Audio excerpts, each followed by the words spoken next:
What's happening in downtown Chicago? Let's take a look. This is the market update for Chicago through October of 2024. I'm Anne Rossley. Let's look first at homes, single-family homes along the lakefront communities. This month, 73 homes went under contract. It's a bit higher than last year at this month, but certainly lower than the previous Octobers for the past 5 years. 62 homes are currently under contract, and that is the lowest in the month of October for the last several years. The reason, everybody? Inventory. Inventory is the thing. There's nothing to sell. 242 homes are currently on the market, and you can see we had 545 to choose from in 2019 during the month of October, 540 in 2020. Now we have less than half that much. That equates to 3.3 months worth of inventory. That means it takes 3.3 months to sell what's currently on the market, given the rate of sale. And the median sales price, because of this lack of inventory, continues to rise. We're now at $1,350,000 in terms of median sales price. The typical property on the market this month got almost four showings per month. I don't know how you do 3.9. Now let's look at attached. And by attached, what I mean is condos, co-ops, and townhomes. All right, 678 closed during the month of October. It was up a little bit versus last year, however, below the previous year's Octobers. 708 are under contract, and that's higher. 2,322 condos, or I should say condos, co-ops, townhomes, are currently for sale. As you can see, that is the lowest that we've had in the last several years. That equates to 2.8 months worth of inventory, very low. That tells us that it is a seller's market out there. And with this very little inventory, yes, folks, it's an all-time high.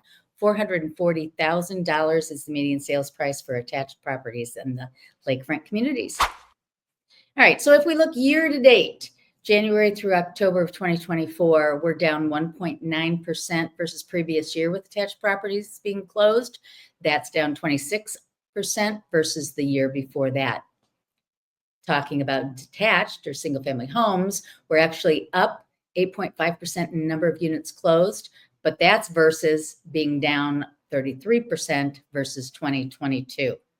All right, showing traffic. What this is an index of how many people are out looking, and they take it based on the appointments that we make to show properties. The index for the month of September was 126.1. That is normed to January of 2014, and it's more of a relative term as opposed to how many people are out there looking around. During the month of March and April of this year, the indexes were 214 and 198. So you can see 126 is significantly lower in terms of traffic. A little bit higher than the United States, but pretty similar. Freddie Mac's interest rates. I did this on Thursday. It was 6.72. When I looked at it this morning, it was 6.79. I'm filming this on November 11th. Whoops, wrong way. Veterans Day. All right, average rent, $2,200 a month in Chicago. That's $3.08 per square foot, up 8% versus the previous year. You see the graph tending down, but that's from the previous months. Here you can see that in all sizes of apartments, 1, 2, 3, 4, and studio, we are down versus last month, but up versus the month before, versus the year before. The Loop has the most expensive apartments. All sizes, median sales price, $3,287, and Uptown is the bargain area for this downtown area, and it's $1,900 per month. Chicago continues to be number 11 nationally in terms of renting price versus the big metropolitan markets. And an article just came out recently that said that it is much more affordable to own versus rent in Chicago versus other cities. So that's it, folks. That's what's going on in downtown Chicago. I'm Anne Rossley. If I can help you in any way, please reach out.